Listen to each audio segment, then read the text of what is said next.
Most people think gardening starts with buying plants. It actually doesn't. That is the last thing that I would do. If somebody handed me an empty backyard tomorrow, and I hope they do, and said, start over, Juliet, give me exactly what you have, I wouldn't buy a tomato. I wouldn't buy a single fruit tree, although I'd have to restrain myself. I wouldn't even buy the soil. I would start right here with a plan. Because after years of building this backyard into a productive orchard and an edible landscape, I've learned one thing. People who have incredible gardens don't necessarily know more about gardening. They simply had a better plan. So today I'm going to show you exactly how I would design my yard again from day one, from the very first sketch all the way to harvesting your first basket of food. Whether you have a tiny patio, a suburban backyard, or several acres, this process works the same.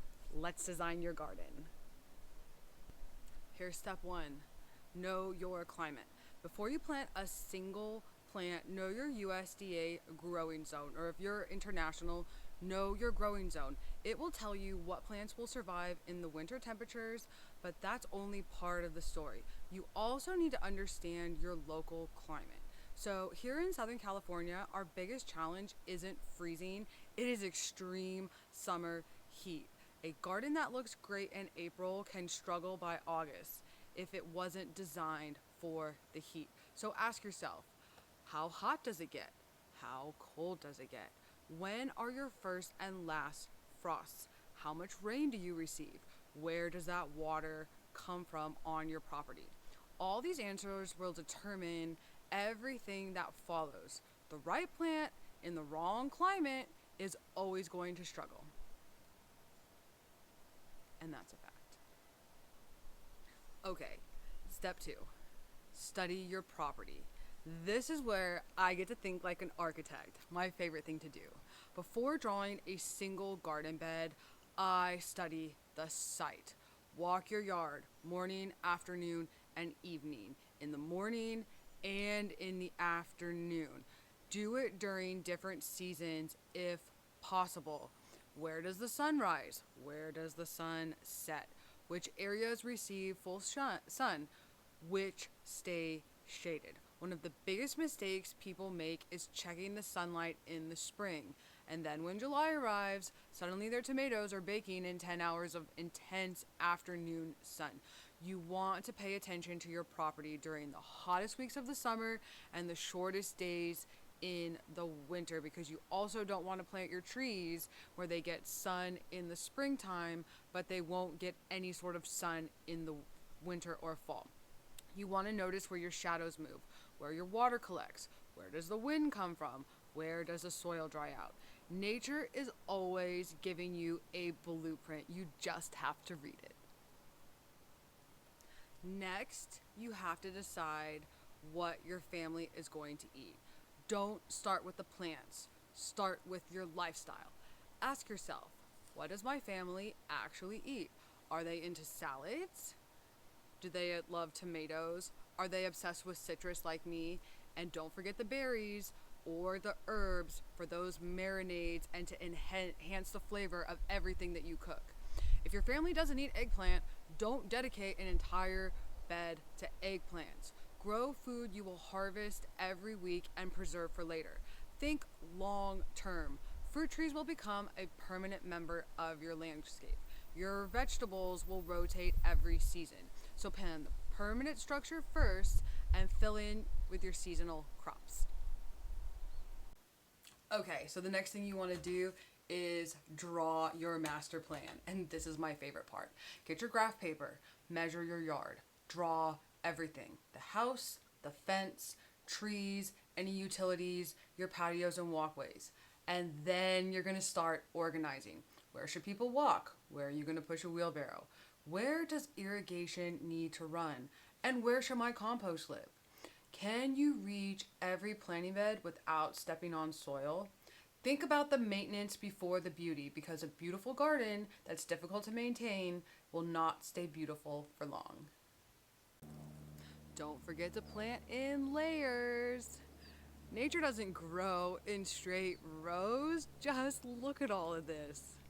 There's tall fruit trees, there's small fruit trees, there's berry shrubs, and there's vegetables. They all grow in layers. And don't forget about ground cover, flowers, herbs, and your native pollinator plants, stuff that's local to your climate.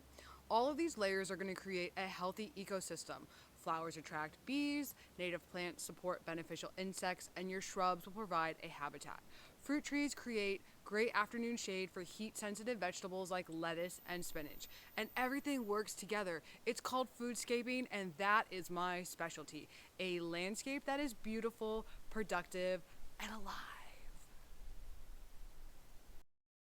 Okay, next we are going to prepare the soil. This is the most important step because a healthy garden starts with healthy ground. Before planting, you want to improve your soil. Add compost, organic matter, mulch, and worm castings, or maybe even get a bag like this because good soil stores water better. It feeds beneficial microbes that grow stronger plants, and they're going to be more disease resistant. If your soil is terrible, raised beds are fantastic.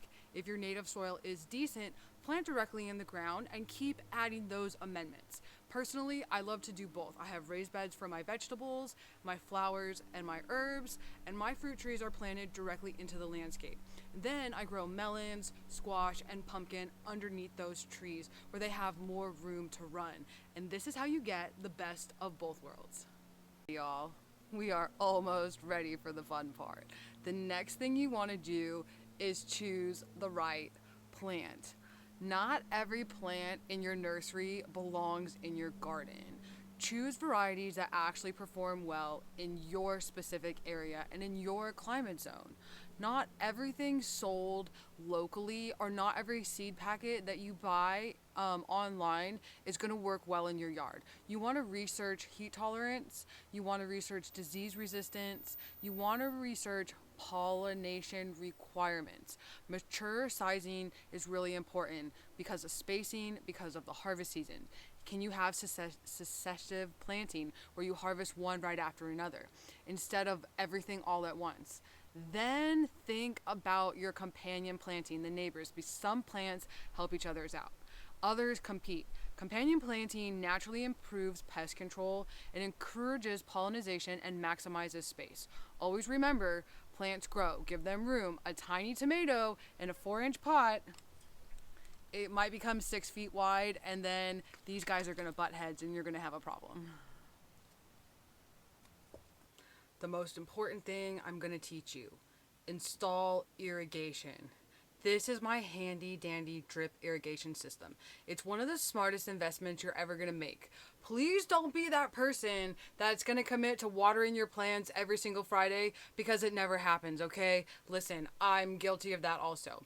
This delivers water directly to the roots. It uses less water, it reduces diseases, and it saves you time. And your plants are going to receive consistent moisture, and they're going to be less stressed and produce more. Gardening becomes much more easier when the watering is automatic.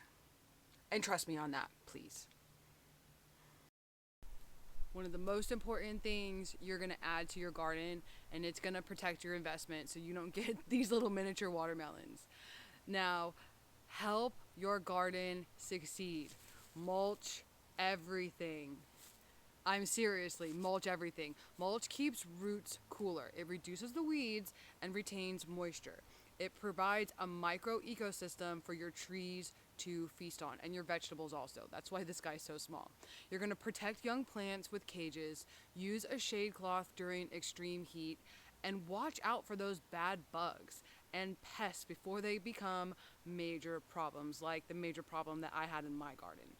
Invite good bugs to protect against the bad ones. That's the best resistance. Feed your plants regularly during active growth. Healthy plants resist disease much better than stressed plants. Gardening is not about reacting, it's about staying ahead, having a schedule, and sticking to it. Okay, now I've shared with you guys 10 of the best tips that I can think of for designing your garden, where you're gonna harvest more than just food, because the harvest isn't just about the vegetables, it's about healthier meals, using fresh herbs for maximum flavor, and all the health benefits that are outstanding. You're going to spend less money at the grocery store and more time outside, watching the hummingbirds, teaching your kids, and meeting neighbors. And the community is the best part. Trading lemons for tomatoes, sharing recipes, and making new friends. A garden changes more than just your backyard, it changes your lifestyle. It builds good, healthy habits, and gardeners build communities. If you've watched thus far, you probably aren't just interested in growing vegetables. You're trying to build something bigger, and I thank you for that. That is why I'm here. A place that feeds your family, supports wildlife, and becomes one of your favorite places to spend outside is the type of homes that I want to create. So over the next couple videos, I'm going to show you exactly how I designed this backyard into a backyard orchard, and why every fruit tree is planted where it is, what mistakes I made, and there are plenty, and what changes I would make today. If that's the kind of garden that you want to build, I would love to have you subscribe, like this video, and leave me a comment. If you want me to help you design a better home orchard, I would love to hear from you, because that is what I'm here for. Leave me a comment and tell me one thing. If you could grow anything in your dream garden, what would that be? And if you have a favorite fruit, tell me what that is also, and I'll tell you what my favorite fruit is. And I will see you in the next one. Thanks for watching.